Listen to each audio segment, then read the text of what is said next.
Mulai sekarang.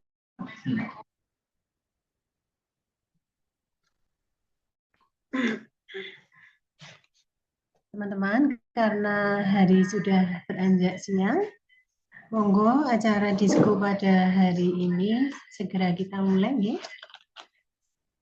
Sebelumnya, Assalamualaikum warahmatullahi wabarakatuh.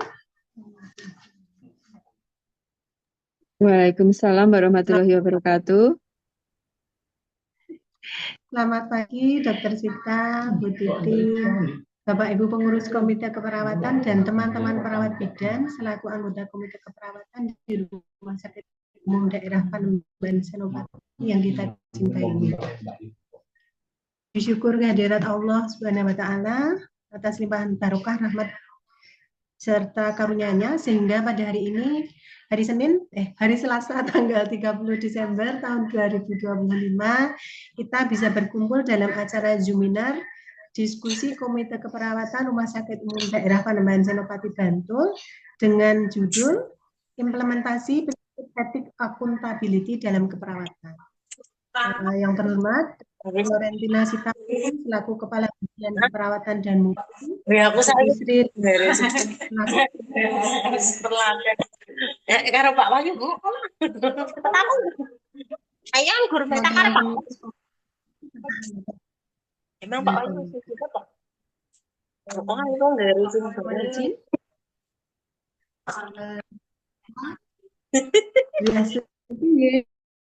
Saya salah satu dari Komite Keperawatan di rumah sakit ini.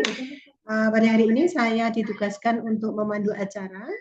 Mohon izin untuk membacakan susunan acara yang akan kita lalui bersama pada pagi hari ini. Acara yang pertama yaitu pembukaan. Acara yang kedua adalah sambutan. Acara yang ketiga materi. Yang berikutnya adalah tanya jawab. Kemudian dilanjutkan dengan closing statement dari Ketua Komite Keperawatan dan diakhiri dengan penutup. Bapak, Ibu, dan teman-teman semua, marilah acara pada pagi hari ini kita buka dengan berdoa sesuai dengan agama dan kepercayaan kita masing-masing. Berdoa, kita persilahkan.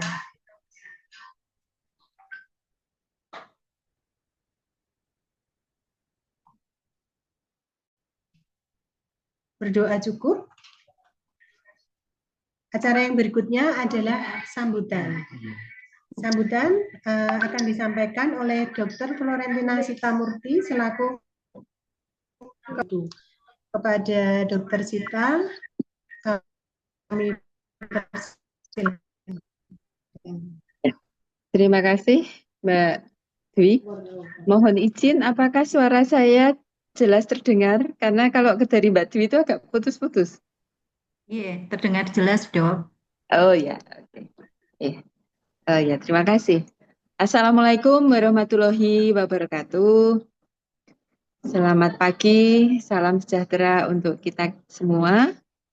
Yang saya hormati, Bu Titin, selaku Ketua Tim Kerja Operasional Bidang Keperawatan dan Kebidanan. Yang saya hormati juga teman-teman di Komite Keperawatan yang hari ini yang mempunyai gawe untuk melaksanakan kegiatan disko ketiga ya, luar biasa. Ini adalah suatu gebrakan baru dan cukup mencerahkan untuk kita semua, untuk teman-teman perawat bidan di Rumah Sakit Panembahan Senopati. Untuk disko ketiga ini dengan tema implementasi prinsip etik akuntability dalam praktek keperawatan. Mohon izin, apakah suara saya masih terdengar ya? Terdengar jelas, Dokter. Oh ya, oke, terima kasih. Soalnya kok tidak. Untuk rekan-rekan perawat dan bidan semua RSPS yang saya banggakan ya. Profesi kita adalah profesi yang berdiri di atas fondasi kepercayaan ya. Masyarakat menitipkan hidup dan kesehatan mereka kepada kita bukan sekedar karena keterampilan teknis yang kita miliki, melainkan karena keyakinan bahwa kita akan bertindak demi kebaikan mereka. Oke. Disinilah akuntabilitas etik memegang peranan krusial Akuntabilitas bukan hanya tentang tanggung jawab, administrasi ya, tetapi tentang keberanian untuk mempertanggungjawabkan setiap keputusan klinis dan perilaku kita di hadapan pasien, profesi, dan kepada Tuhan. Mengapa akuntabilitas etik begitu penting? Ya, tentunya yang pertama menjamin keselamatan pasien. Ya. Etika adalah kompas saat kita menghadapi situasi sulit.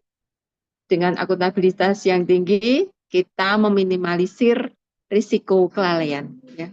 Kemudian yang kedua, tadi yang pertama menjamin keselamatan pasien, ya. Yang kedua membangun kepercayaan publik.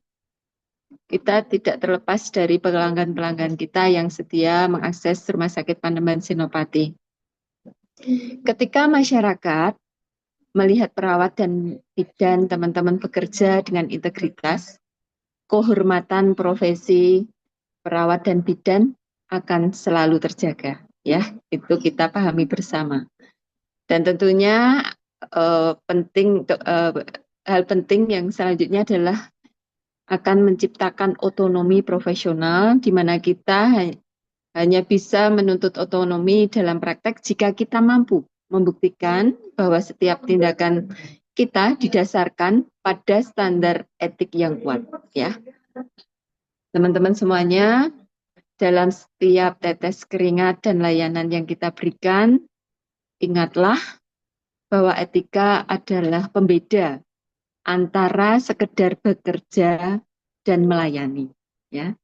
Mari kita jadikan akuntabilitas etik sebagai nafas dalam setiap asuhan keperawatan dan kebidanan yang kita berikan. Sebagai penutup, mari kita terus belajar dan saling mengingatkan dalam kebaikan.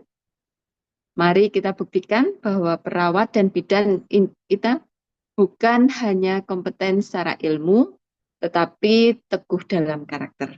Terima kasih atas dedikasi tanpa batas dari teman-teman perawat bidan Rumah Sakit Pademangan Senopati. Terima kasih kepada seluruh teman-teman dari Komite Keperawatan yang telah menyelenggarakan kegiatan ini. Harapannya tidak hanya terhenti sampai di sini, disko-disko yang lain akan kita nantikan terus. Dan tentunya ya diharapkan ini bisa diikuti oleh sebagian besar teman-teman perawat dan bidan, dan juga tadi kalau tidak salah direkam ya di depan tadi, jadi untuk teman-teman yang dalam pelayanan agar bisa memutar ulang, minta tolong nanti juga di-share rekaman Zoom pagi ini. Demikian ya sambutan dari saya. Mohon maaf apabila banyak hal yang kurang berkenan. Waktu saya akhiri. Wassalamualaikum warahmatullahi wabarakatuh.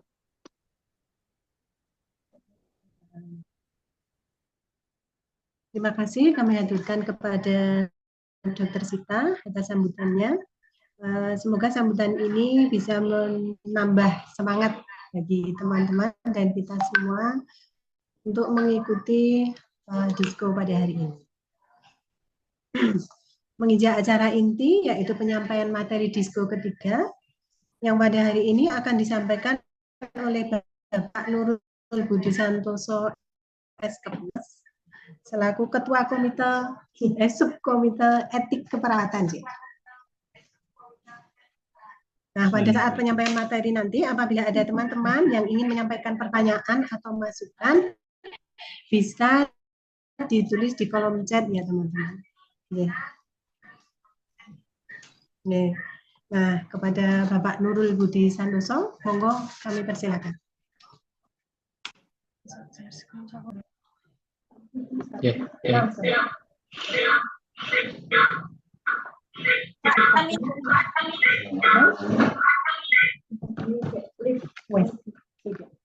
Baik. Assalamualaikum warahmatullahi wabarakatuh. Bapak Ibu, apakah suara saya bisa didengarkan dengan jelas?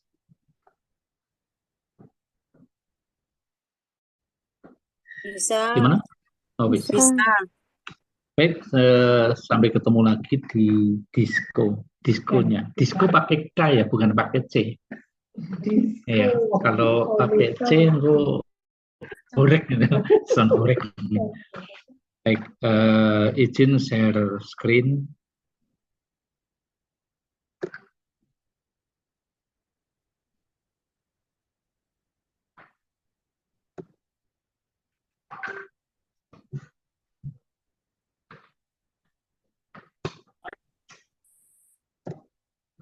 Oke, apa? Sudah bisa dilihat untuk screen saya? Belum. Belum.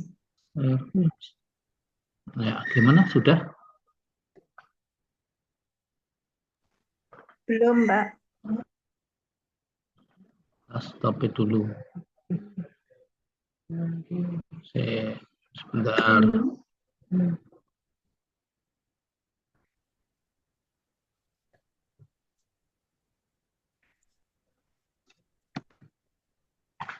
Mana ini screen-nya? Share-nya tutup.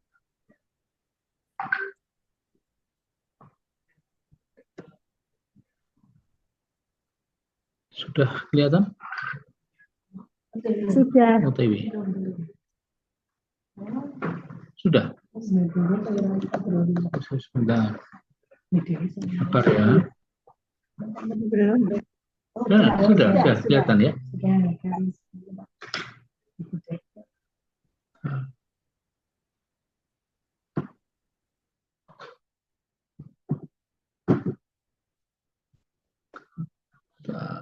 Geser di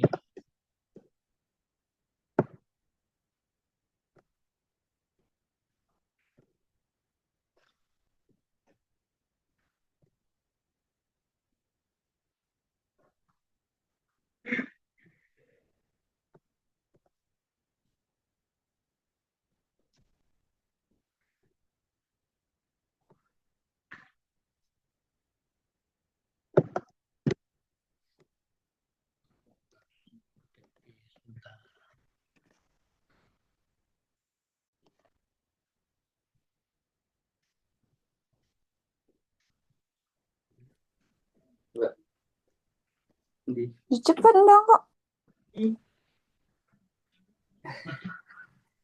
Enggak ya, kayak pengen itu. Yang cepet. Ya. Gandengnya. Ngerain. Ya, cepet dong. Layak ngejum banget.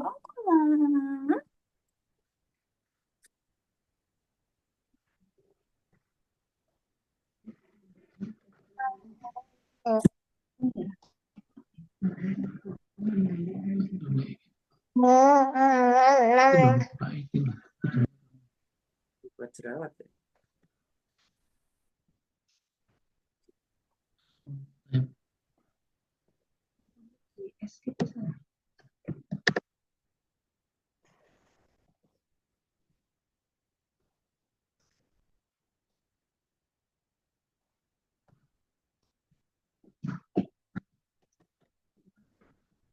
bosan share screen-nya ini yang mana?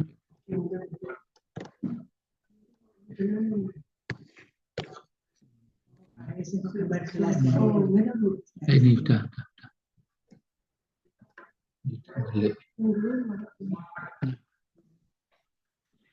Baik, sudah terlihat semua ya Bapak Ibu. Jadi kita hari ini diskusi tentang penerapan prinsip etik keperawatan akuntabilitas atau accountability. Di dalam prinsip-prinsip etik keperawatan tentunya ada 7 prinsip, 8 prinsip etik keperawatan. Kita akan bahas satu demi satu. Sekarang yang paling lagi trennya, jadi lagi tren kaitannya dengan hubungannya dengan penegakan disiplin, disiplin profesi, ini lagi marak di pemberitaan juga sering lewat di Instagram terkait dengan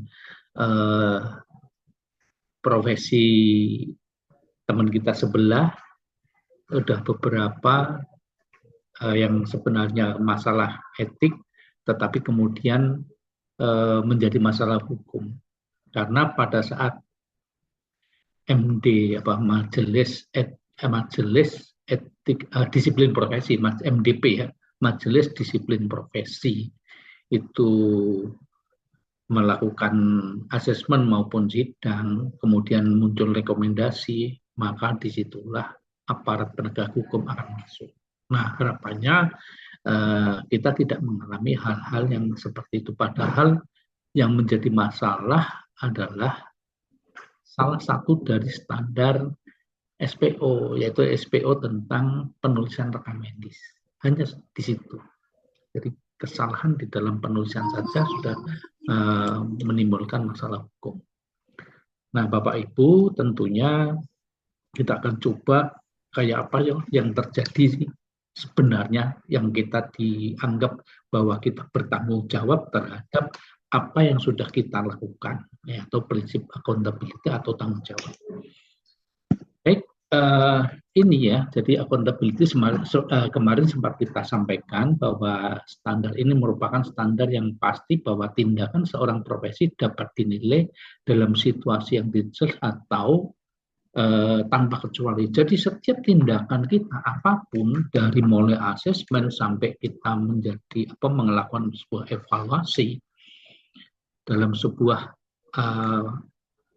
manajemen ataupun proses asuhan atau di dalam memberikan pelayanan asuhan keperawatan, itu kita dimintai pertanggungjawaban dari apa yang sudah kita lakukan dan apa yang sudah kita tuliskan.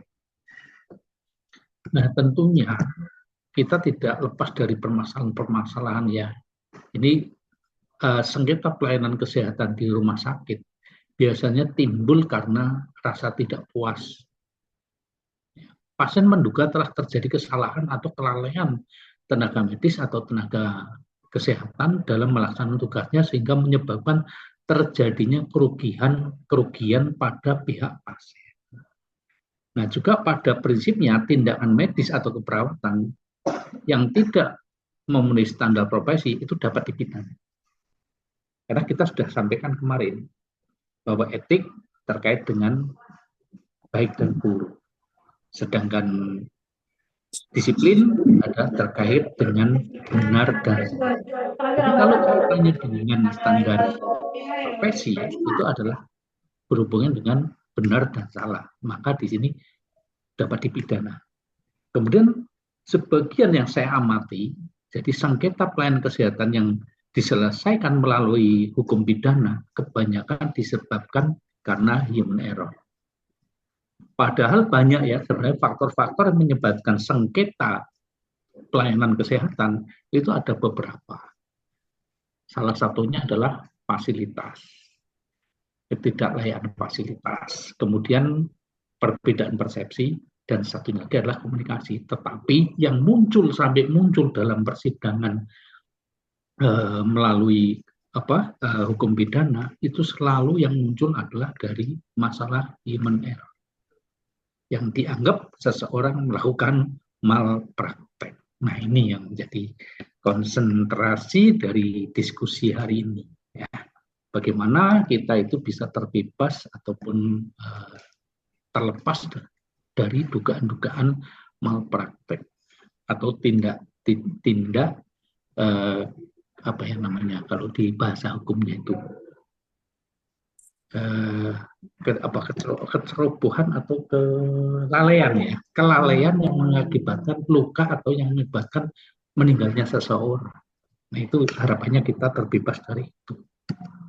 Nah, ini kita coba review beberapa kasus ya yang ini menjadi ini yang saya tampilkan di keperawatan. Jadi kalau kita cek di Kemenkes itu kasus sengketa hukum medis atau kesehatan itu ada 51 dari tahun 2023 sampai Juni 2002. Itu ada 51 sengketa medis. Sedangkan dari 51 itu 13 diantaranya meninggal dunia. Nah, ini kita yang ambil contoh dari sisi keperawatan saja. Ini yang kita tampilkan adalah masalah dari teman-teman kita perawat. Jadi di Desember 2025 di Jambi kaitan dengan kitan ya, pelaksanaan kitan itu terjadi perlukaan sehingga menimbulkan kecacatan karena misprosedur. Ya, jadi ini kita dengan menggunakan laser sehingga menimbulkan perlukaan dan kecacatan. Nah, yang jadi masalah adalah kembali lagi kalau kita berbicara tentang kompeten, itu harus memahami tentang keilmuannya, kemudian skillnya, dan juga afektif atau attitude-nya. Maka dipersangkakan bahwa yang bersangkutan melanggar SOP atau bahkan melanggar atau tindakan yang di luar kompetensinya. Sehingga ancamannya adalah dipidananya 4 tahun. Sedangkan di Palembang itu ada jari kelingking bayi yang terpotong. Ini kemarin ancamannya yaitu mau untuk berdamai, tapi ganti ruginya 500 juta. Nah, ini merupakan satu hal dari sisi tidak sesuai dengan SPO. Karena pada saat pelepasan infus pada bayi dilakukan pemotongan dengan gunting besar.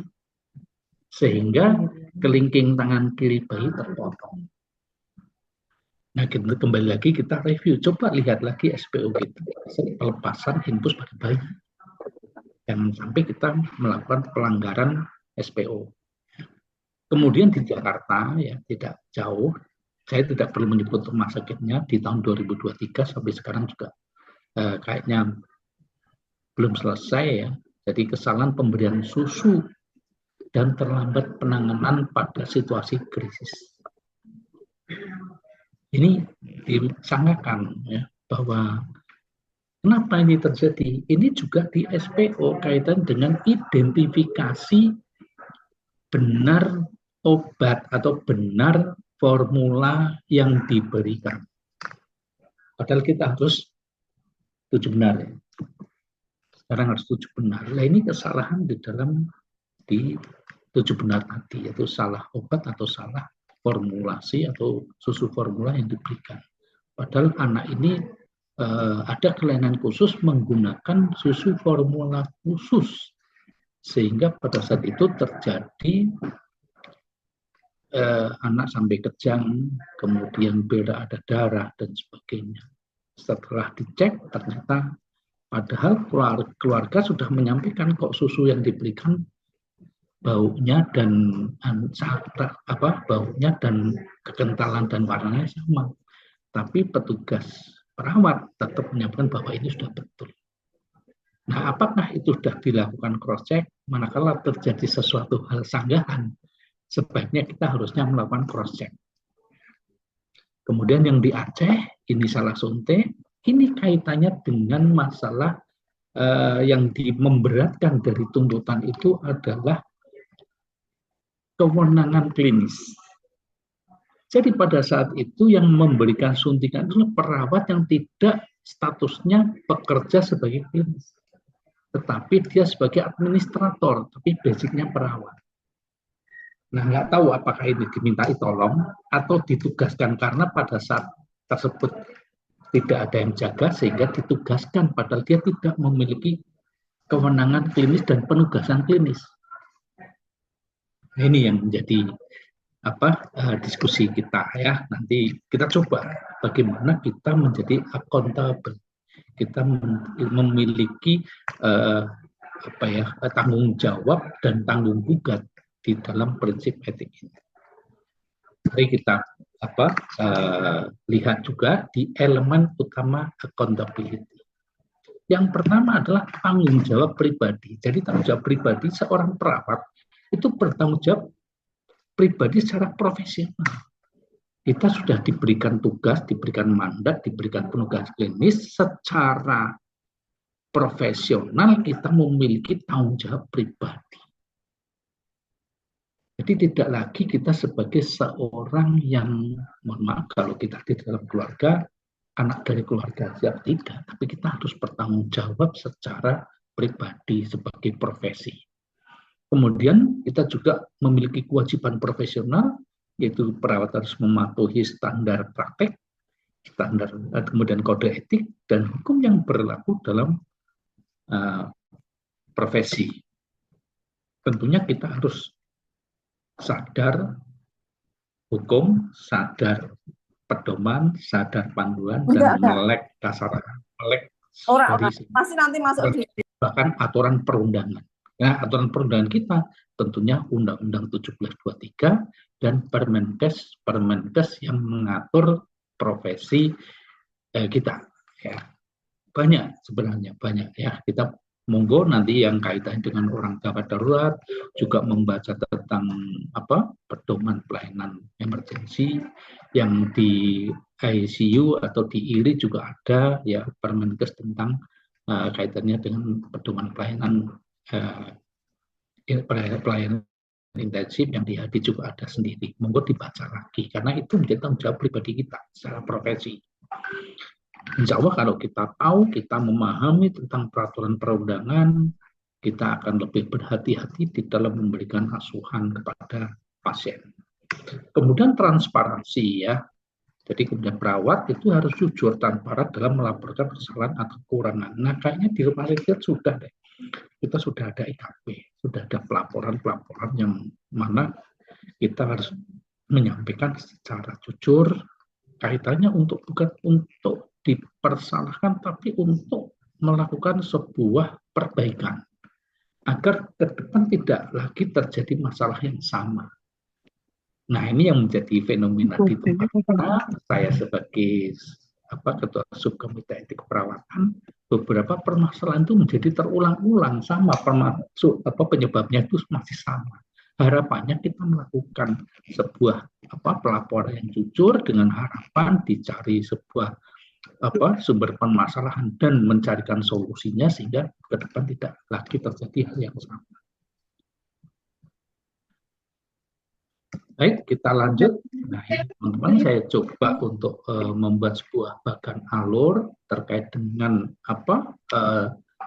pedoman ataupun yang menjadi kerangka kita dalam bekerja. Bagaimana kita menjadi akuntabel atau kita menjadi bisa bertanggung jawab dan bertanggung gugat, mempertanggungjawabkan apa yang sudah kita lakukan sebagai profesi. Jadi ada 3 tahap ya tentunya.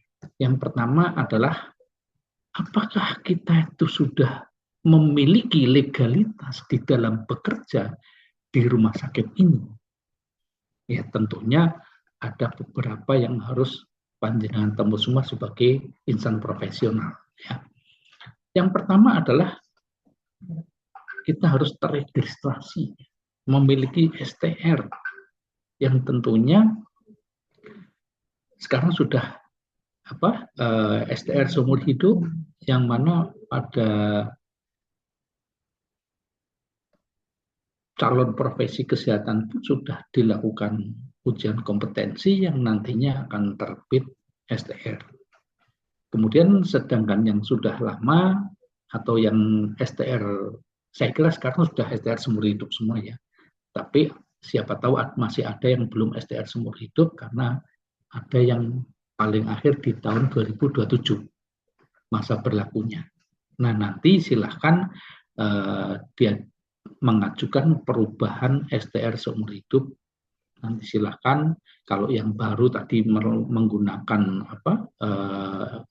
aplikasi dari KKI, sedangkan untuk yang perubahan kita menggunakan aplikasi Satu Sehat SDMK. Kemudian setelah kita memiliki STR, tentunya tidak berhenti sampai di situ. Kita ada 1 tahap lagi yaitu memiliki surat izin praktek atau surat izin bidan ya SIP ya. SIP itu surat izin perawat,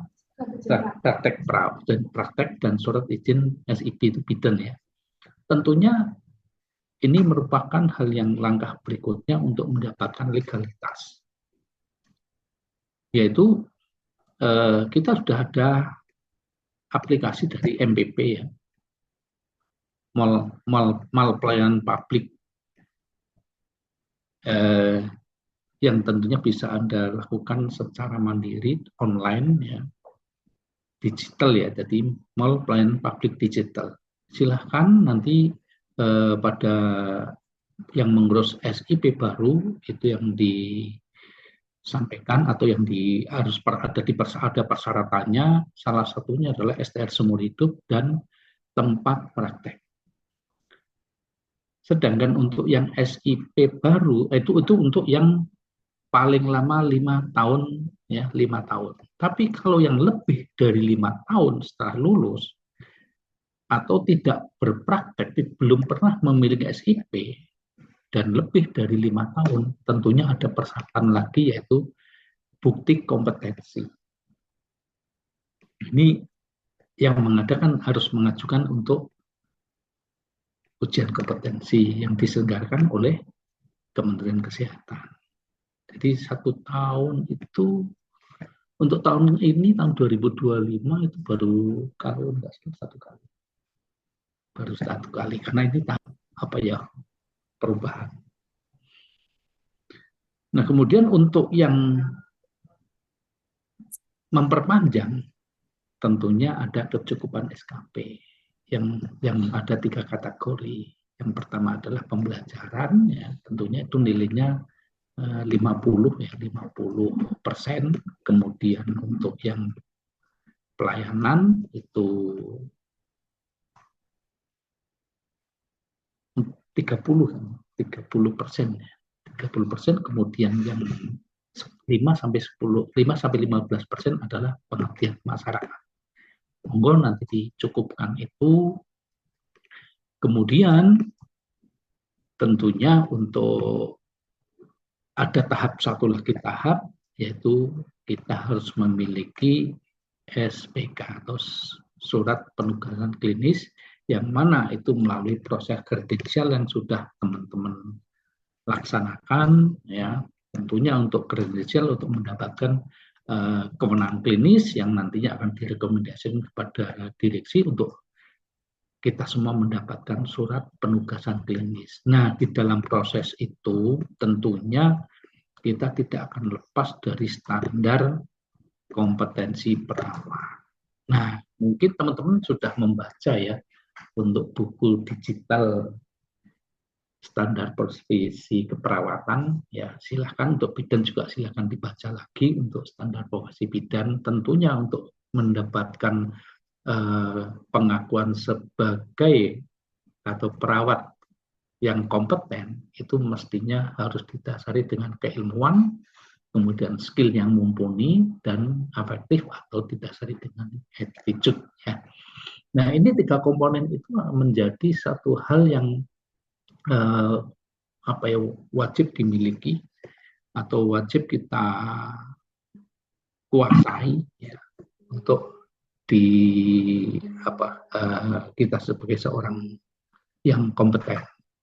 Tentunya di standar profesi keperawatan itu ada komponen standar kompetensi perawat dan kode etik profesi.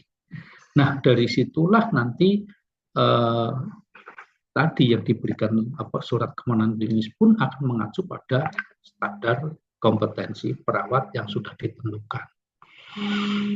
Nah, di dalam kompetensi perawat itu ada kompetensi mandiri, ada kompetensi delegasi, dan ada mandat. Nah, untuk mandat dan delegasi itu tentunya di luar kompetensi standar keperawatan, yang mana itu harus ada standing order.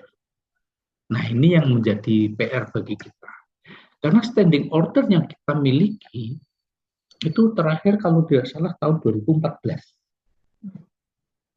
2014 saya masih ingat itu tahun 2014 diperbarui tahun 2014. Nah, ini menjadi suatu hal yang menjadi temuan pada saat kemarin ada asesmen dari Kemenkes maupun BPJS kaitannya dengan tindakan-tindakan yang perawat menjalankan tindakan di luar kompetensinya.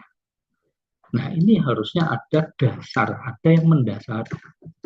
Hati-hati kalau nanti timbul suatu permasalahan, kita tidak memiliki standing order atau dasar hukum yang melandasi kita melakukan tindakan di luar kompetensi. Kalau tidak terjadi sebuah masalah, mungkin aman-aman saja, tetapi hati-hati manakala terjadi, kita tidak tahu, yang kita minta adalah aman semua, tetapi manakala terjadi sedikit atau kesalahan yang menimbulkan kerugian baik material maupun kerugian non material terkait dengan perlu terjadinya luka, kecacatan atau bahkan meninggal dunia, kita tidak ada backup hukum yang membela kita. Karena ada beberapa tindakan sudah bergeser ya. Contohnya nggak usah jauh-jauh kemarin dispensing obat yang masih sebagian dilakukan oleh perawat. Mana bukti standing ordernya? Adanya hanya SPO. Tapi bukti bahwa pekerjaan itu dilimpahkan ke perawat, tidak ada bukti, tidak ada bukti. Apalagi yang mandat. Ya, yang dua, delegasi dan mandat itu harus ada standing order. Ada perbedaan antara delegasi dan mandat. Jadi kalau delegasi itu pekerjaan dan tanggung jawabnya sudah beralih ke profesi yang diberikan delegasi. Kemudian kalau mandat itu hanya pekerjaan yang di handoverkan atau didelegasikan, sedangkan tanggung jawabnya masih melekat kepada profesi atau seorang yang memberikan tugas mandat. Nah, ini menjadi satu hal yang sangat rigid di situ, yang mana kita harus benar-benar ada hitam di atas putihnya. Kami masih ingat waktu kita ada komplain ya, yang terkait dengan tindakan medis yang didelegasikan kepada kita, salah satunya adalah cross insisi. Karena kami punya pengalaman di situ. Nah, pada saat persidangan oleh MKDKI, Majelis Etik Kedokteran ya, itu selalu di awal ditanyakan, mana buktinya kalau Anda seorang perawat. Di awal sidang kita tunjukkan STR-nya, bukti sebagai seorang perawat yang terregistrasi di Kemenkes. Kemudian pertanyaan meningkat, mana buktinya kalau Anda memiliki kewenangan untuk melakukan praktek di rumah sakit. Kita tunjukkan SIP-nya. Dari situ diminta lagi, apakah Anda kompeten untuk melakukan tindakan tersebut. Kita tunjukkan waktu itu clinical, penegasan klinisnya. Baru mereka akan tanya, ini kan bukan tindakan dilihat, kemudian dicek di standar kompetensi perawat, tidak ada. Ini ternyata tindakan yang Anda lakukan itu di luar daftar kompetensi perawat. Kenapa Anda melakukan? Nah, kita punya ada standing order. Kita tunjukkan daftar tindakan yang dimandatkan kepada perawat apa saja. Di situ ada salah satunya adalah cross insisi. Kita aman satu tahap. Berikutnya masuk ke sini. Apakah Anda memahami tentang konsep atau tentang tindakan cross insisi, caranya bagaimana? Ditanya, caranya bagaimana? Berarti kan kita harus paham tentang teori tindakan itu. Terus cara melakukannya bagaimana? Dicocokkan dengan SPO-nya. Nah, ini menjadi hal yang sangat harus benar-benar menjadi perhatian kita, bahwa setiap tindakan yang kita lakukan harus dalam satu koridor kompetensi, baik itu mandiri, delegasi maupun mandat, dan ada hitam di atas putih apabila itu tindakan itu menjadi delegasi atau mandat, ada standing order-nya. Kemudian tidak hanya standar kompetensi, kita juga akan dilihat untuk kode etiknya. Di situ ada pedoman yang akhirnya kita menjadi pedoman untuk perilakunya, yaitu Code of Conduct.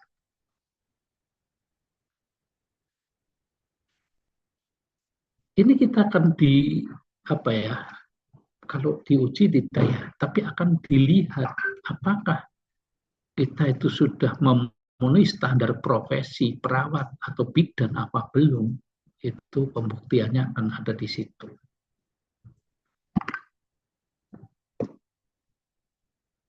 Tahap berikutnya, setelah kita memiliki tadi kompetensi mandiri, delegasi, dan mandat, tahap berikutnya adalah kita lihat ke regulasi yang ada di institusi yang memberikan kita pekerjaan. Ada pedoman, ada panduan pelayanan, dan ada SPO ada di situ. Nah, tentunya kenapa saat ini melalui tim akreditasi mengumpulkan semua regulasi yang ada di rumah sakit ini untuk memastikan bahwa semua pelayanan di rumah sakit, jenis pelayanan di rumah sakit ini memiliki pedoman pelayanan, sehingga itu menjadi sebuah pedoman kita untuk bekerja. Kemudian di dalam pedoman-pedoman itu muncul juga panduan pelayanannya, lebih rinci lagi.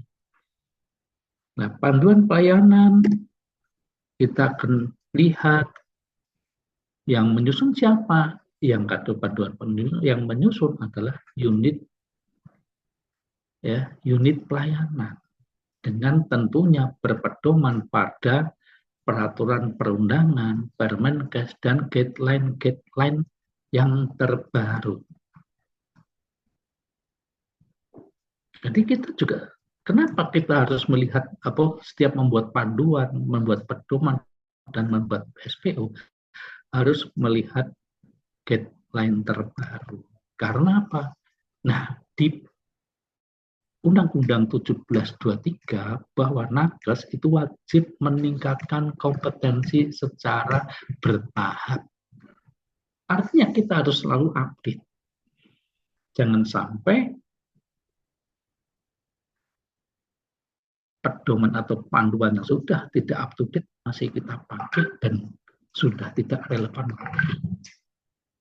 Nah, ini pun akan dilihat nanti dalam proses penyelesaian masalah etik ataupun masalah hukum, akan dilihat apakah pedoman ini masih layak atau tidak, sementara ada guideline terbaru dengan evidence base yang sudah terbaru juga. Ya, itu harus selalu berkembang, dan kita selalu jangan bosan atau malas untuk membaca, karena ini untuk keselamatan kita. Jadi peraturan perundangan di sini itu sama seperti sisi mata uang. Ya. Jadi kalau kita lakukan sesuai dengan pedoman dan panduan yang ada, maka pedoman panduan itu akan melindungi kita dari permasalahan hukum maupun disiplin etik. Tapi manakala kita tidak melakukan sesuai dengan pedoman atau panduan atau SPO, maka SPO itulah yang akan menghantam kita. Bahwa kita sudah terbukti ada kesalahan karena tidak mengikuti peraturan atau panduan, pedoman, bahkan SPO yang ada. Kemudian Bapak Ibu, dari mulai awal kita masuk, ya, kita akan dilihat legalitas kita dalam bekerja, kemudian kita juga ada panduan ataupun dari standar dari organisasi profesi atau standar profesi, kemudian kita turunkan dalam regulasi. Nah, hal itu semua tentunya ini kaitannya dengan nanti dalam penyelesaian masalah etik dan disiplin. Pasti kita akan di-cross ke situ. Ya, begitu ada satu permasalahan, pasti akan dilihat. Seperti tadi saya contohkan perjalanan persidangan saat ditemukan adanya, dicurigai atau baru ditengarai apakah kita melakukan pelanggaran etik atau pelanggaran SPO atau tidak. Nanti pada saat saya contohkan, pertama ditanya tentang legalitas bekerja dulu, kemudian dipastikan apakah pekerjaan yang kita lakukan sesuai dengan standar profesi yang meliputi standar kompetensi dan etik. Kemudian kita juga akan di cross check bagaimana pedoman dan panduan serta SPO, apakah kita sudah menjalankan sesuai dengan SPO itu. Nah, disitulah penyelesaian masalah etik dan disiplin kita lakukan selalu berpedoman pada 3 tahap tersebut. Nah, rumah sakit kemudian mengemas 3 tahap ini menjadi sebuah aturan internal bahwa kita itu harus setiap kita selalu ditanya tentang regulasinya, apakah SIP-nya masih berlaku atau tidak, STR masih berlaku atau tidak. Bahkan rumah sakit pun menetapkan kalau STR-nya itu tidak berlaku dan belum diurus, maka akan dihentikan untuk melakukan tindakan pelayanan asuhan, baik perawatan, kebidanan, bahkan medis. Dan banyak yang sudah kita contohkan bahwa seseorang yang manakala legalitas formalnya itu tidak atau sudah tidak berlaku, maka akan di-staffkan. Dan ini sudah berkali-kali dilakukan oleh rumah sakit. Dan itu tertuang dalam peraturan internal rumah sakit yang dulu namanya Hospital Bylaw. Nah, tentunya proses ataupun proses tadi sebenarnya akan menunjukkan, akan menampilkan sebuah performa baik perawat maupun bidan. Kalau 3 tahap itu dijalankan dengan baik, dengan lengkap, dengan sempurna, maka akan performa perawat dan bidan adalah profesi yang kompeten, memiliki kompetensi yang tinggi. Maka akan insya Allah rekapitulasi komplain akan berkurang. Walaupun untuk yang tahun 2025 saya belum mendapatkan ya rekomendasi untuk komplain. Tapi yang tahun 2024 dulu kalau tidak salah rekapitulasi komplain dalam 1 tahun sekitar 360 sekian komplain. Nah, ini yang tahun 2025 mudah-mudahan sudah menurun dengan adanya kita sudah menyiapkan diri secara legal formal, kemudian taat terhadap standar profesi, kemudian juga bekerja sesuai dengan regulasi yang diberlakukan di rumah sakit ini, maka akan muncul performa perawat bidan yang kompeten.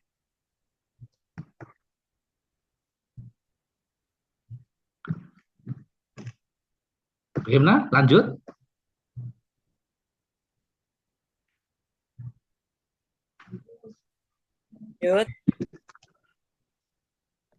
Ya.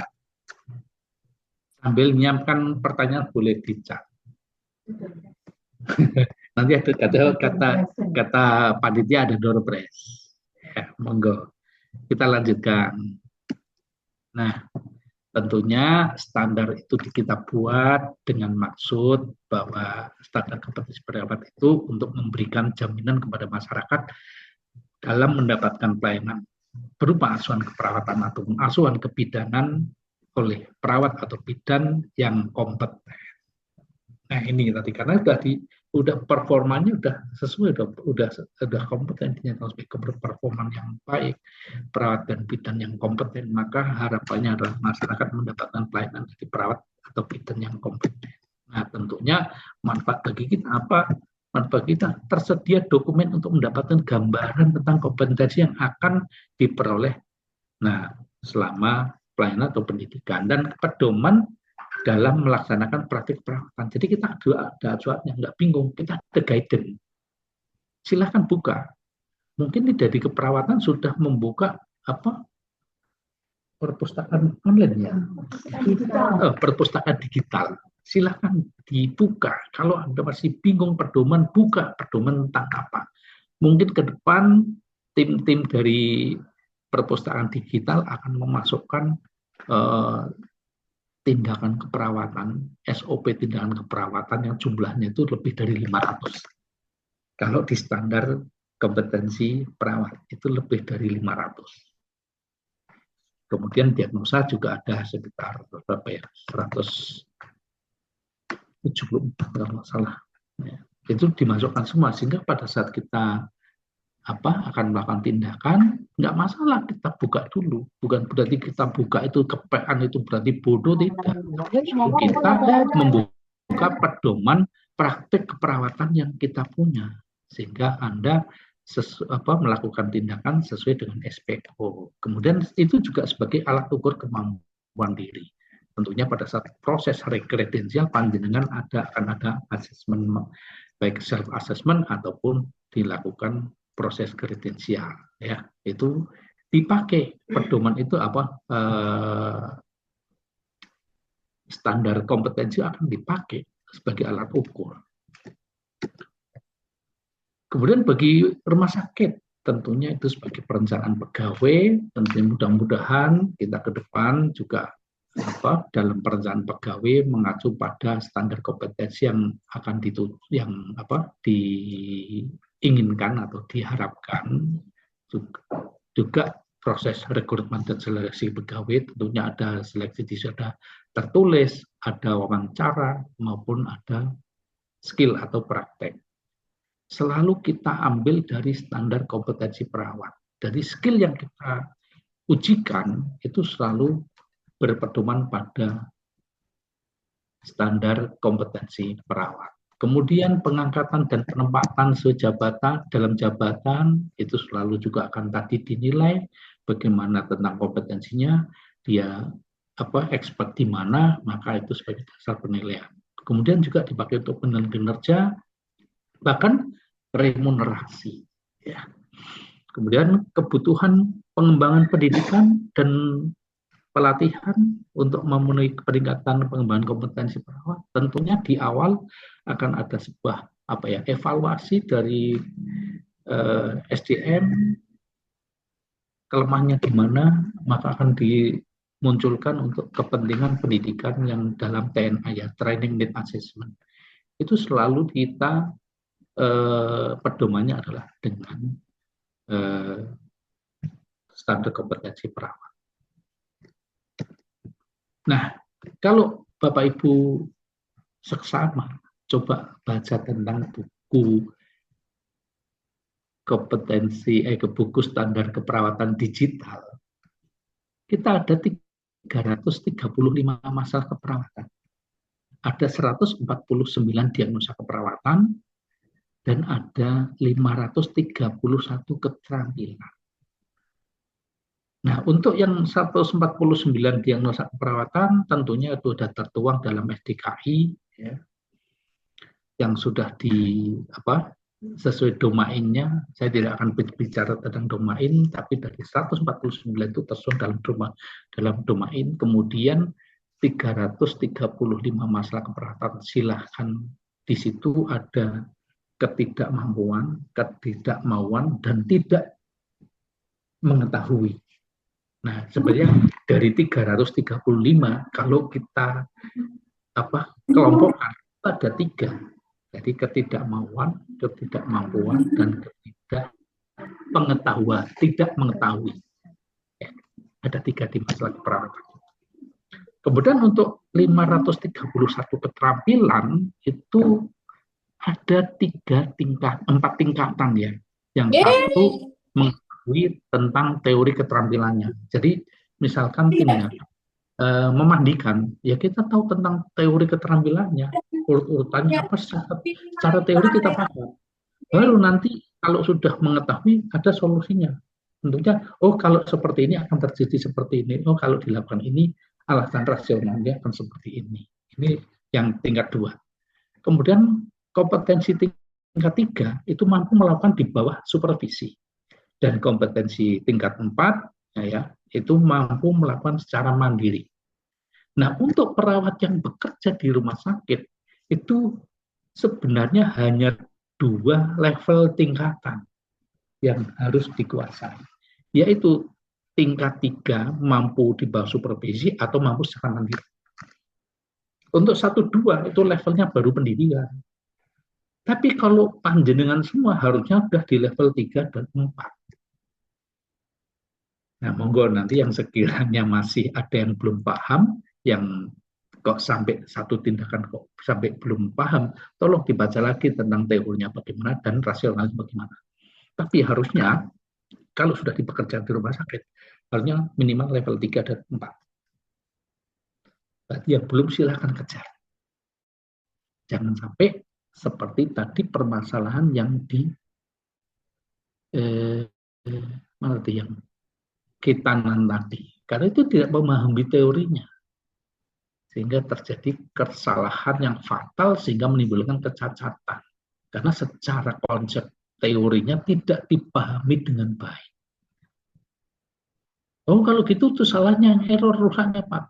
Tidak ada masalah karena alat sebelum dipakai harusnya Anda uji dulu. Ini kasus belum lama di Madura, belum lama. Kitanan dengan menggunakan ring. Dan ini menjadi masalah juga karena ringnya terlalu kecil dipaksakan. Nah, harusnya kan tidak.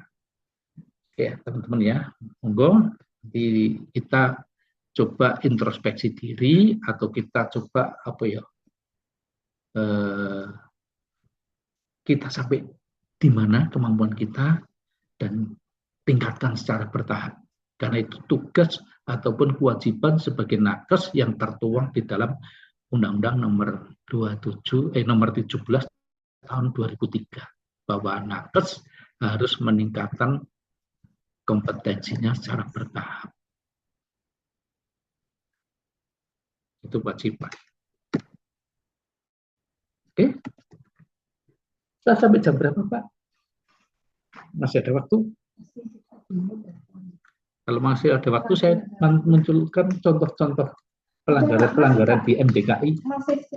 Mau di situ nggak apa cukup sampai di sini. Sebenarnya kan memang kita tidak membahas dalam kita tidak membahas tentang majelis disiplin profesi MDP enggak. Tetapi ada kalau cuplikan-cuplikannya saja nanti akan kita bahas secara detail secara tersendiri kaitannya dengan MDP. Tapi sebagai cuplikan saja yang ranah kita sering di situ karena MDP itu kan semua profesi. Nah, kita di keperawatan. Kalau diizinkan saya akan tampilkan sedikit saja apa-apa saja sesuai dengan Kemenkes nomor berapa ya? Tentang urian pelanggaran disiplin. Mungkin bisa ya dicontohkan aja ya. Bisa Pak, lanjut Pak. Oke. Saya tak keluar dulu.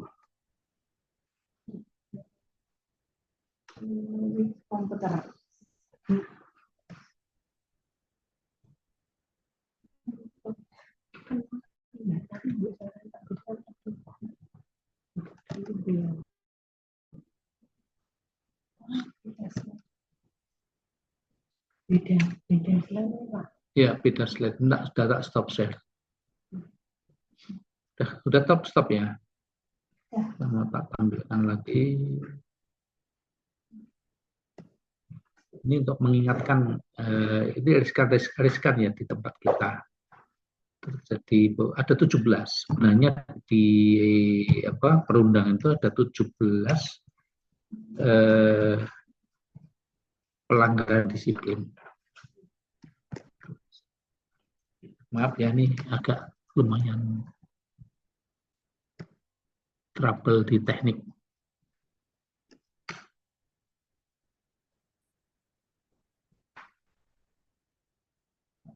Itu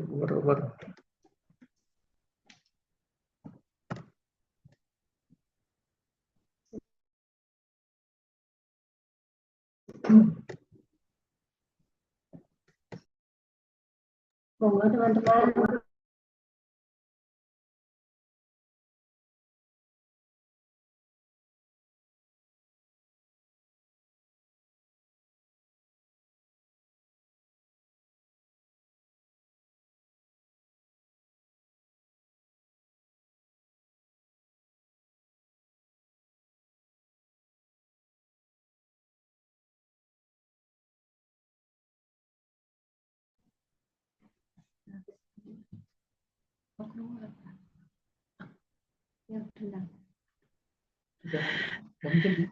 Oh, sudah muncul.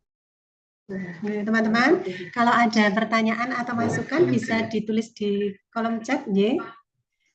Nanti ada kenang-kenangan dari komite untuk 10 penanya. Monggo Pak Budi, dilanjut lagi. Saya sampai jam berapa? Ya, 11.30. 10 menit. 10 menit. Ya, 10 menit cukup. 10 menit lagi.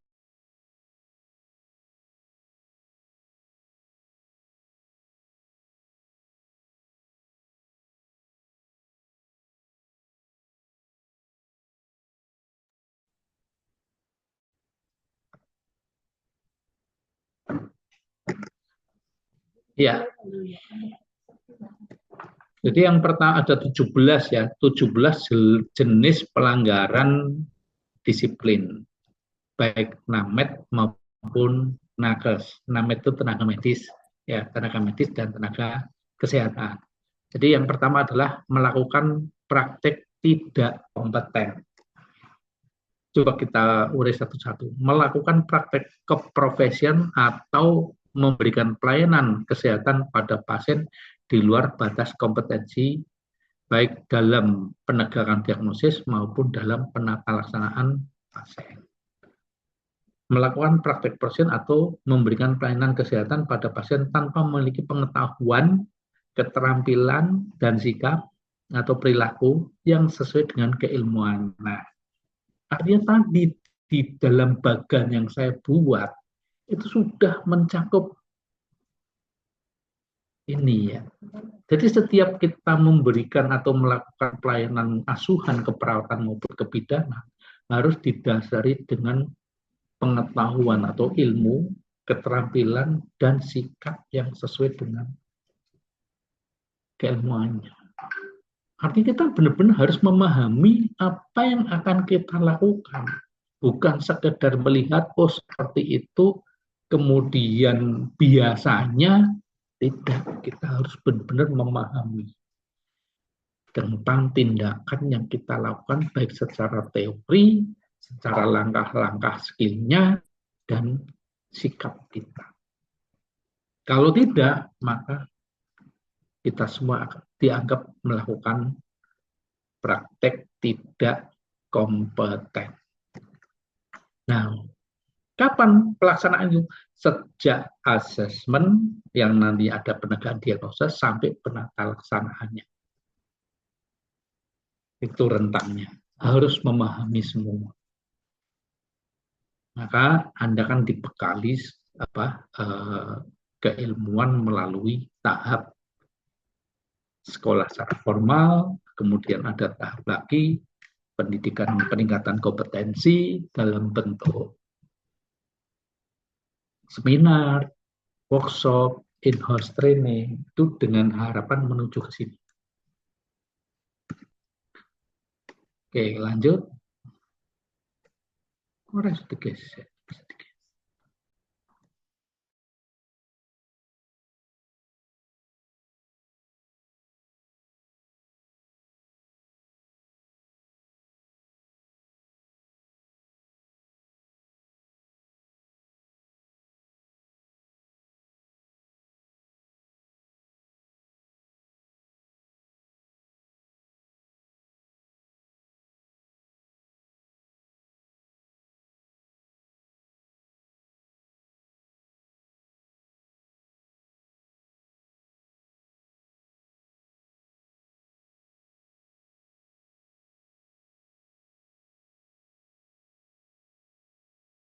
Termute, maaf, mengabaikan tanggung jawab profesi, yaitu mulai dari pendiagnosis, penata laksanaan tanpa pemeriksaan yang memadai, ya, antara lain melakukan anamnesis, pemeriksaan penunjang tidak dilakukan yang sebaiknya. Nah ini tolong ya, jangan sampai kita mengabaikan tanggung jawab profesi. Nggak usah jauh-jauh. Kita memasukkan dokumentasi asuhan perawatan nyicil. Belum dilakukan, sudah dituliskan. Berarti kita melakukan sebuah diagnosis maupun penata laksanaan yang tanpa melakukan pemeriksaan itu dianggap mengabaikan tanggung jawab profesi.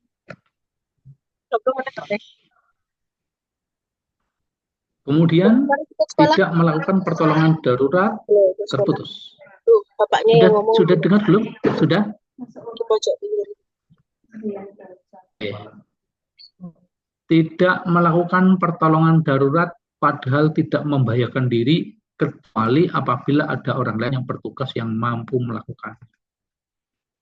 Ini ya. Kegawat daruratan tidak hanya di GT, Kodlu di ruang.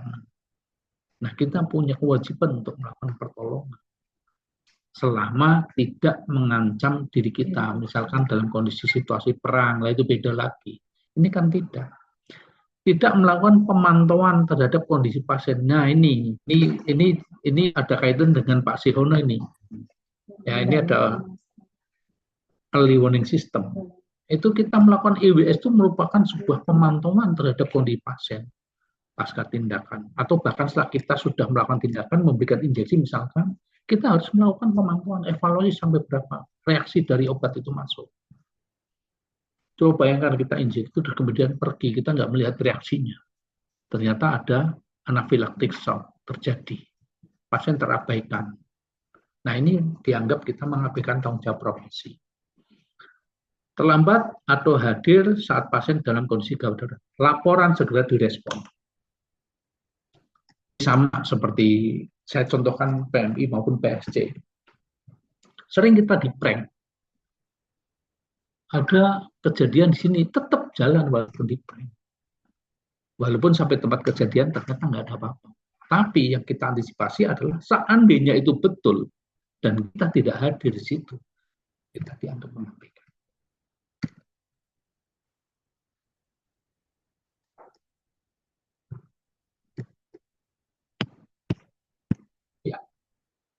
Ini merujuk, lanjut ya. Ya.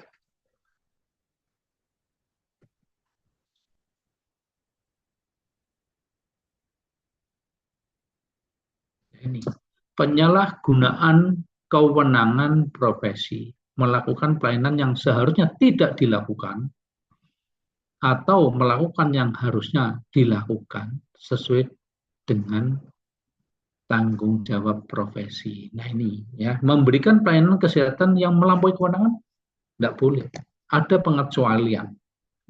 Ya, jadi memang dalam situasi tertentu perawat atau bidan itu boleh melakukan tindakan di luar kewenangan. Nah, kalau panjenengan di Undang-Undang Kesehatan ya itu disebutkan.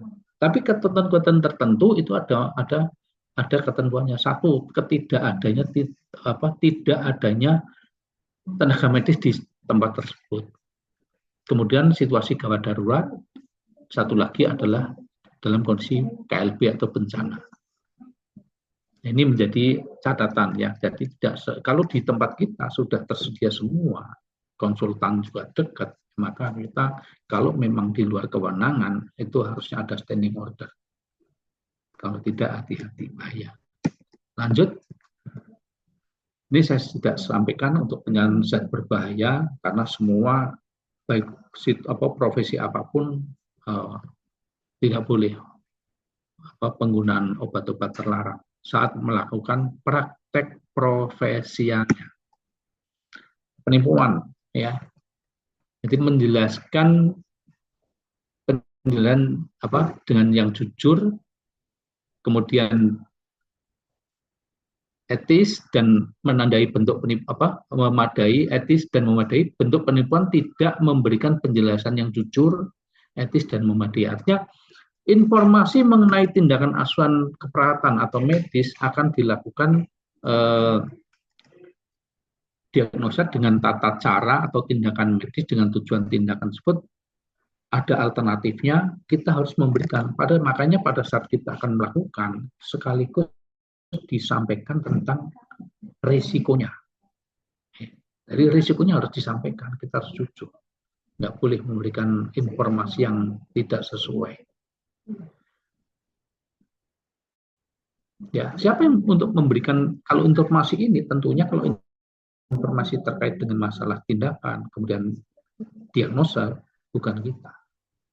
Jadi ini adalah kompetensi dari medis ya untuk menyampaikan. Tetapi satu hal yang kita terlibat di situ adalah merahasiakan informasi tentang sebab-sebab kematian dan sebagainya, atau bahkan merahasiakan informasi-informasi kepada orang yang tidak memiliki mandat atau tidak memiliki yang di dalam general concern hak untuk menerima informasi. Nah ini dilanjutkan di sini, membuka rahasia kesehatan pasien, tidak menjaga rahasia pasien tanpa alasan yang benar. Artinya kita itu bisa membuka rahasia pasien dengan alasan satu, permintaan majelis disiplin profesi, permintaan dalam persidangan, kemudian sesuai dengan ketentuan perundangan. Nah, sesuai dengan ketentuan perundangan kemarin sudah, kalau tidak salah ini sudah di-share kemarin oleh Dr. Putih, kaitannya membuka isi dari rekam medis. Kita tidak boleh membuka atau membeberkan isi rekam medis kepada orang-orang yang tidak punya hak atau tidak tertulis di dalam general concern.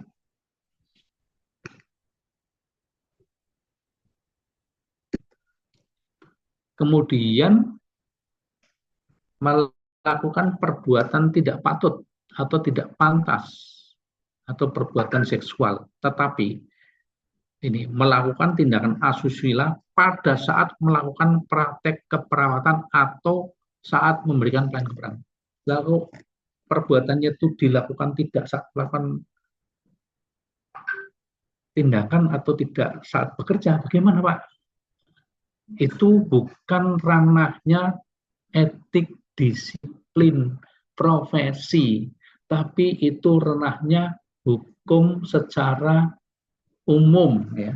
Jadi bukan kalau tidak dilakukan pada saat dia bekerja atau saat memberikan asuhan, maka pelanggaran itu adalah hukum secara umum, bukan ranahnya etik disiplin profesi.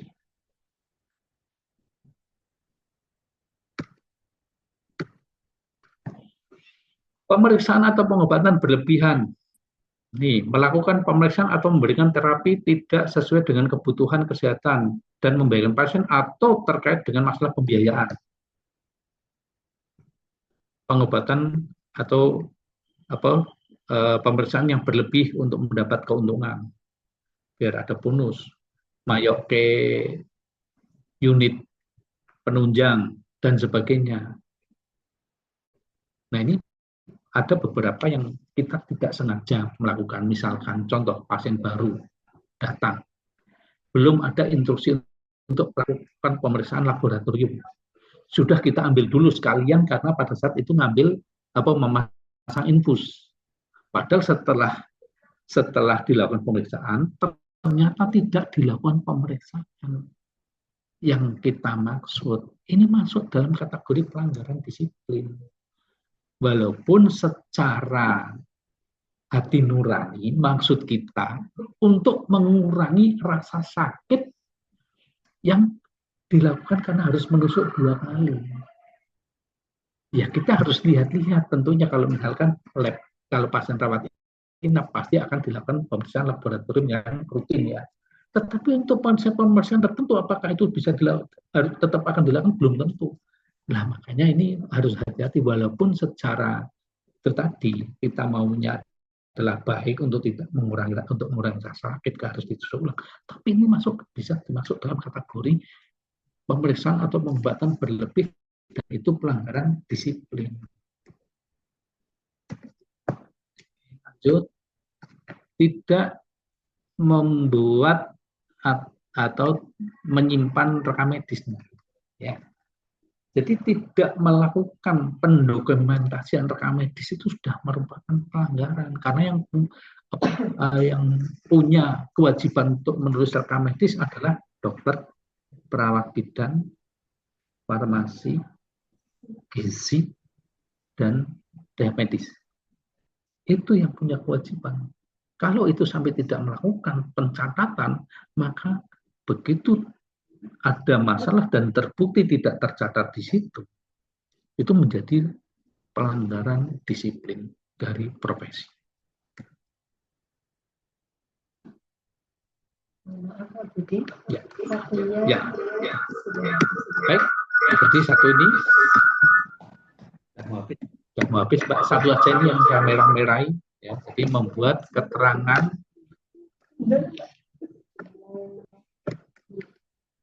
medis yang tidak didasarkan pada hasil pemeriksaan. Jadi tidak memberikan keterangan dari hasil berdasarkan hasil pemeriksaan. Jadi jangan sampai kita menyampaikan kalau perawat anaknya misalkan hasil pemeriksaan vital sign, tapi kita tidak melakukan, tetapi memberikan keterangan. Nah ini menjadi pelanggaran, tidak memberikan keterangan secara standar ya. Jadi tidak memberikan keterangan medis berdasarkan standar sesuai dengan ketentuan peraturan perundangan. Nah sebenarnya harus disampaikan itu ada. Kalau di medis, rekam medis keluar dalam bentuk resume. Nah kalau keperawatan tentunya ada resume keperawatan. Ini yang harus disampaikan. Saya kira itu Mbak Dwi sudah selesai semua. Ini cuplikan-cuplikan saja, nanti untuk secara kupas tuntas akan kita masukkan dalam tema diskusi berikutnya, akan kita kupas tuntas. Ini spill aja ya. Saya kira cukup. Terima kasih, saya kembalikan kepada Mbak. Assalamualaikum warahmatullahi wabarakatuh. Ya, waalaikumsalam warahmatullahi wabarakatuh. Terima kasih kepada Pak Budi untuk penyampaian materinya.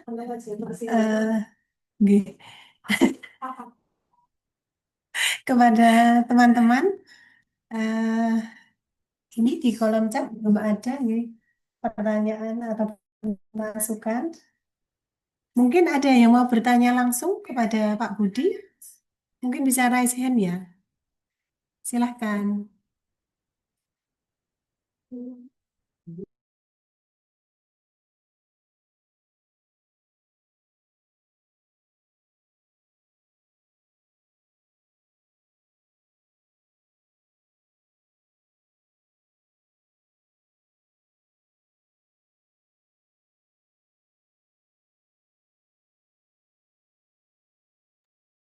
Ada yang bertanya teman-teman? Belum ada nih.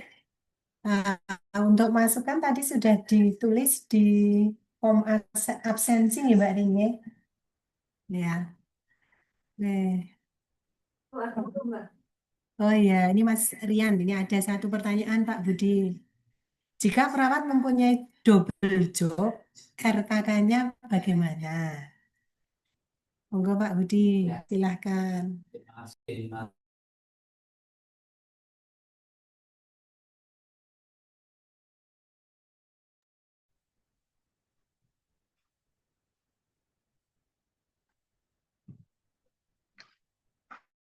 Yang dimaksud double job apa double SIP? Kalau double SIP itu ada ketentuannya ya. Jadi dalam pengusulannya Misalnya, itu melampirkan apa Mas? Ya, silakan Mas. Saya di perawat ICC ya Pak ya. Terus kemudian saya juga di cat lab kayak gitu, dan di home care juga lah. Ya. Kalian, nah itu kan apakah RKK nanti akan dibunyikan atau bagaimana? Baik, iya Mas. Harusnya diusulkan untuk tambahan kompetensi. Jadi bukan RKK-nya double, RKK-nya satu, tapi diusulkan untuk tambahan kompetensi. Jangan karo motor mah larang motore, makane harus dhewe sak Indonesia iki, kuwi.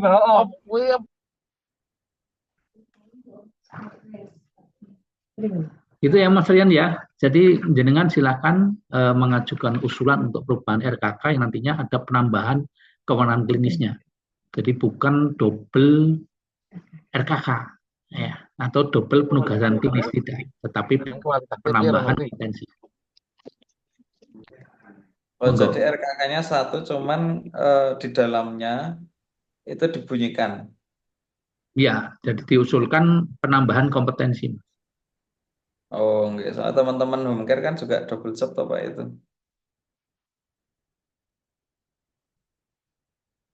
Nggih, Pak. Oke. Oh, ini dari Pak Siono mau menambahkan? Monggo Pak Siono. Baik. Terima kasih, Mbak Dwi.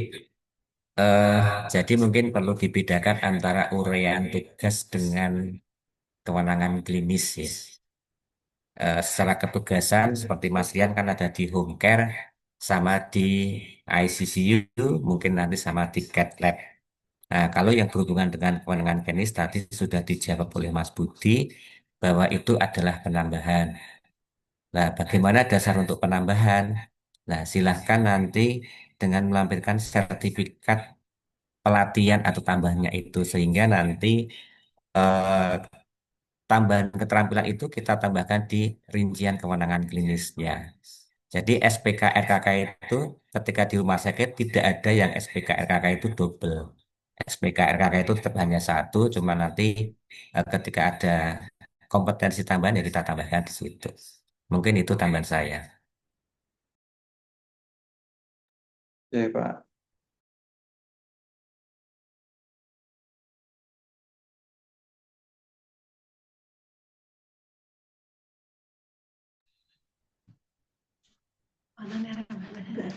Oke. Oke, demikian Mas Rian. Sudah bisa diterima nggih? Nggih, jadi nanti diusulkan ke komite nggih. Ya, nanti memberikan sertifikat yang kompetensi yang baru. Ya, nggih. Yang lain mungkin teman-teman yang mau bertanya.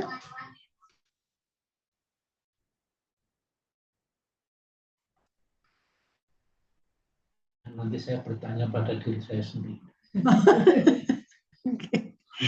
Ya. Dapat hadiah semana. Berarti nanti yang dapat hadiah semana.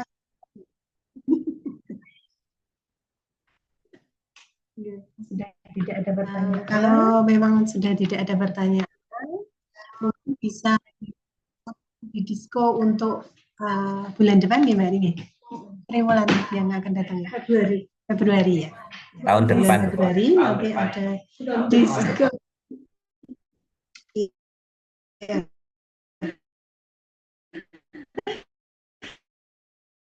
Dan Februari. Nih teman-teman, terima kasih untuk nanti kita mau foto dulu.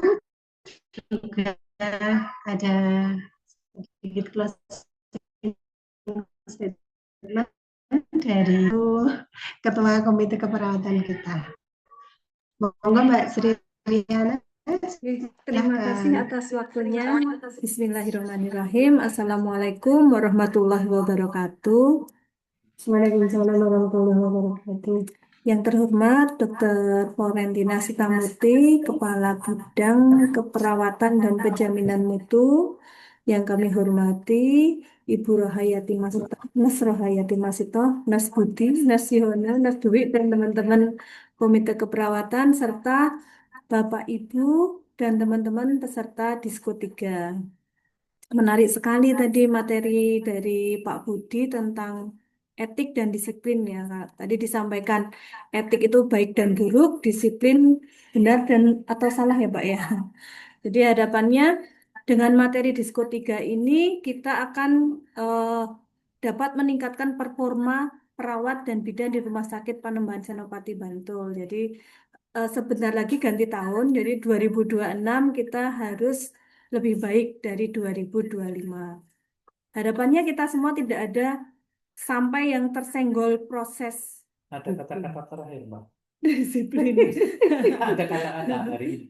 Ada banyak ini. Ada kata-kata hari ini. Apa? Saya sampaikan. Apa? Sebentar. Boleh. Lakukan sesuai SPO atau Anda dihukum. Nah, ini ngeri banget ini.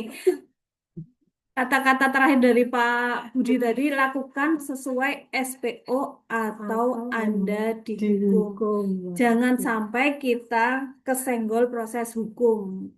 Memakan waktu yang lama, berbulan-bulan. Ada yang sampai setahun lebih ya Pak ya? Lebih. Lebih setahun lebih nggak selesai. Baru selesai 2023. 3 tahun itu Mama. Jadi waktunya lama, biayanya banyak, tenaganya banyak, pikiran, emosi dan lain-lain. Jadi semoga kita semua terhindar dari proses hukum. Jadi baik proses etik, proses disiplin, proses hukum, jangan sampailah. Nah, apa yang harus kita lakukan tadi udah disampaikan Pak Budi dari legal formal, SIP mau habis, kita harus perhatikan SPK RKK mau habis atau tidak sesuai seperti Mas Rian tadi. Oh, ternyata kompetensi yang kita lakukan itu belum tertulis di SPK RKK kita. Nah, ini bisa diajukan ke Komite Keperawatan. Kemudian di standar profesi tadi kita harus memahami keilmuan kita, kemudian skill serta attitude. Nah, itu menjadi tanggung jawab pribadi tadi ya Pak ya, bukan tanggung jawabnya komite. Tapi ini tanggung jawab bersama. Jadi dari pribadi juga ada, dari bidang juga mendorong, dari komite juga mendorong. Jadi harapannya di tahun 2026 teman-teman perawat dan bidan bisa lebih baik lagi. Kenapa? Karena tuntutannya semakin berat. Nah, tuntutannya semakin berat, masyarakat juga semakin aware mungkin dengan hukum, kemudian sangat mudah untuk memviralkan, menyampaikan aspirasi dan lain-lain. Jadi harapannya kita juga semakin memperbaiki. Nah, untuk keilmuan harapannya teman-teman perawat dan bidan literasi. Jadi silahkan membaca. Ada kebijakan, ada yang lain tentang tindakan-tindakan keperawatan. Kemudian didiskusikan dengan teman-teman di ruangan. Jangan lupa juga update untuk keilmuan misalnya di lahan kritis, di anak, di bedah, di hemodialisis itu evidence base terbarunya apa itu silahkan dibaca. Kemudian jangan lupa teman-teman juga silahkan mendaftarkan untuk peningkatan studi S1 dan profesi ataupun S2. Nah, ini silahkan mendaftarkan diri, akan didata oleh bidang keperawatan dan komite keperawatan akan dipetakan untuk 5 tahun ke depan supaya teman-teman yang akan melanjutkan profesi ini untuk yang ASN bisa meningkatkan tercatat. Kemudian untuk P3K, BLUT yang ingin melanjutkan studi jangan ragu-ragu. Ini eh, dibuka lebar. Kemarin Dokter Sita sudah menyampaikan nih. Kemudian eh, untuk skill tadi sudah disampaikan Pak Budi, bisa dibaca sebentar lagi launching perpustakaan digital keperawatan. Di situ ada SPO, PAK, SAK, silahkan eh, menjadi pegangan. Jadi kita tuh kalau kerja boleh nyontek. Kalau dulu kuliah sekolah nggak boleh nyontek, kalau sekarang harus nyontek. Kemudian yang ketiga attitude. Tadi keilmuan, skill, kemudian attitude. Harapannya teman-teman perawat, bidan komunikasinya lebih efektif, komunikasi terapeutik, kemudian memberikan service excellent. Eh, Kemarin sudah disampaikan belum ya Bu Titin ya di rapat ruang kalau ada pasien baru disambut, selamat datang. Oke. Itu tapi belum dibuat suratnya. Akan launching ya Bu ya, akan launching. Jadi mungkin bisa dicicil Bapak Ibu dan teman-teman semua ketika ada pasien baru sambut dengan senyum, kemudian ucapkan selamat datang. Setelah selesai tindakan atau pasien pulang, doakan dengan kalimat sembuh. Semoga lekas sembuh atau sehat selalu. Gitu. Oke, jadi dari keilmuan, dari skill, dari attitude harus ditingkatkan. Ini sebagai apa tadi tanggung jawab pribadi kita. Kemudian yang terakhir adalah teman-teman di sini yang junior-junior terutama ya teman-teman yang junior ini ke depannya 5 sampai 10 tahun ke depan ini teman-teman yang akan membawa arah keperawatan ini mau bagaimana sih? Mau semakin baguskah atau tetap atau malah semakin buruk? Jadi harapannya teman-teman mulai dari sekarang proaktif. Jadi jangan, oh saya nunggu disuruh nih baru bekerja. Enggak, tapi proaktif ini loh saya bisa ini, saya bisa ini. Saya bisa buat video edukasi, saya bisa buat inovasi. Silahkan teman-teman bersikap positif dan proaktif. Misalnya aktif di komite keperawatan, menawarkan diri boleh. Jadi dulu saya juga menawarkan diri. Saya bilang sama Bu Pipin, Bu, kalau butuh tenaga di komite keperawatan, tolong saya dimasukkan di submutu. Alhamdulillah di ACC. Saya tunggu ini ada yang japri nggak? Ingin masuk ke komite. Kemudian bisa di komite, bisa aktif di PPNI, di asesor, tim akreditasi, tim mutu, champion, kemudian tim perpustakaan digital, tim alur pasien, tim profil keperawatan, IPCLN, dan lain-lain. Jadi silahkan jangan ragu-ragu. Kalau disuruh jangan nggak mau, tapi malah jangan nunggu disuruh, tawarkan diri. Itu kemudian tadi dari Pak Budi juga disampaikan kejujuran. Kejujuran misalnya ada insiden, IKP misalnya silahkan Bapak Ibu dan teman-teman sampaikan ke champion untuk dicari akar masalahnya, dicari solusinya agar tidak terulang lagi. Oke, dari saya itu saja. Saya tutup dengan pantun ya Mbak Dwi ya. Ya, Latihan ini, latihan buat pantun. Ke kampus membawa buku. Tidak lupa pena di dalam tas. Generasi muda harus bersatu, belajar giat jadi penerus. Terima kasih atas atensinya. Saya tutup. Wassalamualaikum warahmatullahi wabarakatuh. Waalaikumsalam warahmatullahi wabarakatuh. Terima kasih kepada Nes Sriyana ya. Harus dibiasakan ini Mbak Ri, soalnya belum biasa memanggil Nes begitu. Untuk closing statement-nya. Nah teman-teman, monggo silahkan videonya dibuka. Kita mau absen dari ini ya. Tampilan videonya dibuka biar kelihatan. Ya, Mbak Nani. Ya, sudah. Ya.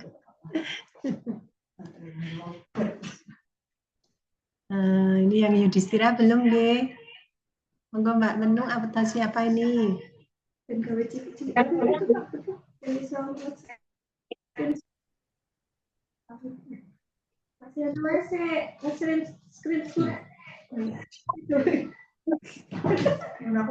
Bisa? Sudah dibuka semua teman-teman?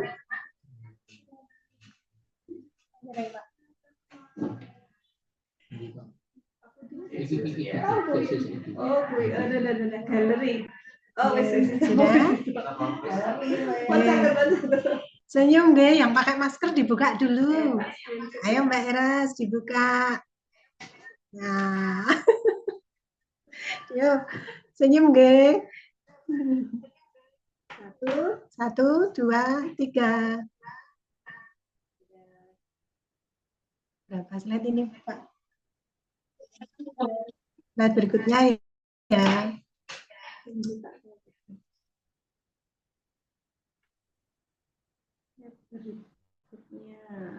1, 2, 3.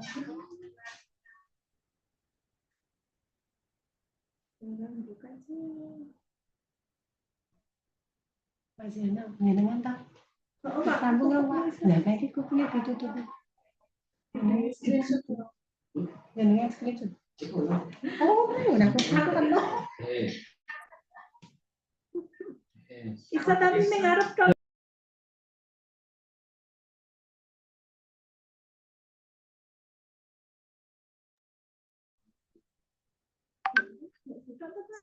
Sudah? Sudah, nggih. Nggih, terima kasih untuk Bapak Ibu semua, Dr. Sita, Bu Kitin, Mbak Riana, Pak Budi, dan teman-teman semuanya untuk kehadirannya pada acara siang hari ini. Monggo acaranya kita tutup, tapi sebelum ditutup, saya selaku pendamping dalam acara ini mengaturkan banyak terima kasih, dan apabila ada banyak kekurangan, saya mohon maaf. Monggo acara kita tutup dengan berdoa sesuai dengan agama dan kepercayaan kita masing-masing. Berdoa kami persilahkan. Berdoa cukup, saya akhiri. Assalamualaikum warahmatullahi wabarakatuh. Waalaikumsalam warahmatullahi wabarakatuh. Jinlim nggih.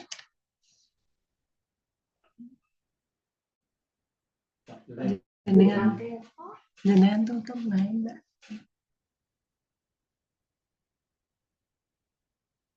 Mbak Ranti. Mungkin aku masih di